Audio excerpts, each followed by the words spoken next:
I discovered that you went to this church that I was in awe of, and I said, could I go to church with you? And I believe what happened was after I talked to you, and of course you had my telephone number, and your mom called me up and said, Paul has indicated to me that you would like to go to church. And I said, yes, Denise and I would very much like to go. And so we arranged that we would come and pick you up, which I was thinking about the other day because it was just this two-door Celica, and it would have been your mom, Denise, and you and your sister and your brother. So anyway, we picked you up and we got on our duds. I picked you guys up and you were in your church-going clothes. And we go in and there's music going, and then from the get-go, the music, which I thought was the only music, but then the choir came in. I think they were wearing white robes. I mean, it was amazing. And I don't mean to take away from the religious aspect, but if you hadn't been to one of these churches before, you're just going, wow. Yeah. And anyway, and so things are going on. Now, the preacher then gives his sermon. He gives his sermon, and then he comes out. He drops down from up above, or wherever he walks down from.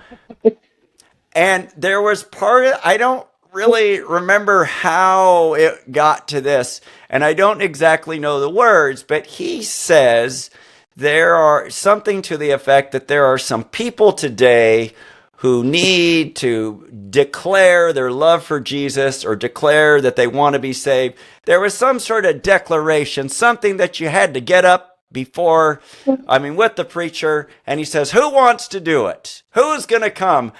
And he starts looking, and I'm not lying here. He looks over at us saying, who's going to do it? And that's when, I wasn't thinking about it before, I'm going, there's Denise, and Denise and I are two of the three white people in the whole church. And this church is packed. Everybody's dressed really nicely. You got the choir. The choir's up above. I feel like they're looking at us.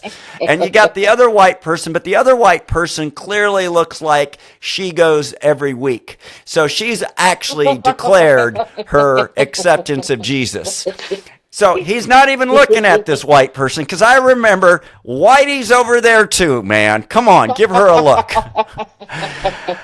And I didn't realize, I didn't realize till I came to Ireland, till I moved to Ireland, how shy Irish people are about putting themselves up front and center. So where at least I'm a bit of a showboat, and I could kind of deal with it. It was only after I went to Ireland that I could really appreciate what Denise must have been going through. Because he's looking.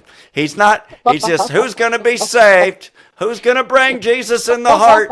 And it was just over and over. And I'm looking around, and I'm pretty certain everybody's checking us out. And I'm trying to just, no, not. And I'm telling you, I was just going, maybe not today, though. This is just my first time. Let me just enjoy the choir. And it felt like he wasn't going to stop until you got in. No, fortunately for us. Oh, man. I don't know if I said a prayer then, but I said, please, somebody, take the preacher's eyes away from us. And somebody got up and said, I'm going to take, and I'm certain the preacher's going, but I'm not done with the white couple over there.